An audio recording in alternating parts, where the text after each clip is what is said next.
So you have requested your medical records, and it has been 30 days and you still don't have an electronic copy of your medical records.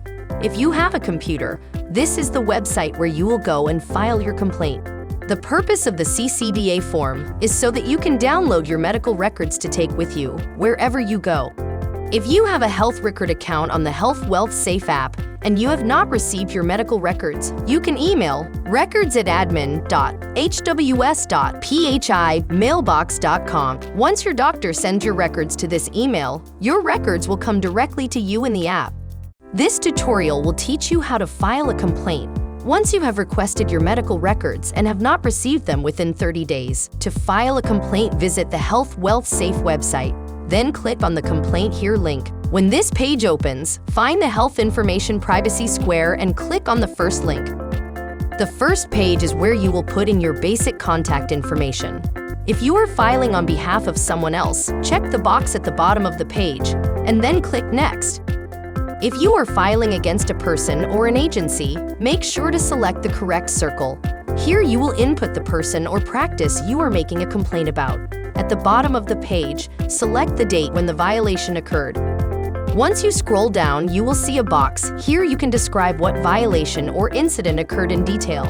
If you have files to attach, select the Browse button to add your files. Select Next to continue. If special accommodations are needed, such as large print, a computer, or even a sign language interpreter, for when the Office of Civil Rights contacts you, you can select more than one box that fits you or the person you may be filing for. Select your race and ethnicity. If you are biracial, you can select multiple boxes. If English is not your primary language, select this box to choose a different language. Select how you heard or learned about the Office of Civil Rights, then click Next.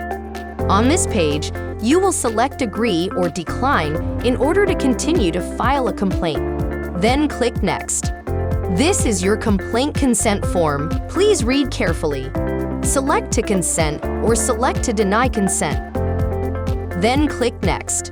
Now that you have completed filing the complaint, you can review all of the information you entered, and if you made a mistake, you can go back and make corrections. If the information you put in is correct, click on the Submit button. This last page is your receipt, which also has a reference number for your records. At the bottom right corner, you can choose to print this document for your own safe record keeping. Please be sure to keep this information in a safe place. If you have any other questions or you need to file another complaint, please visit healthwealthsafe.com.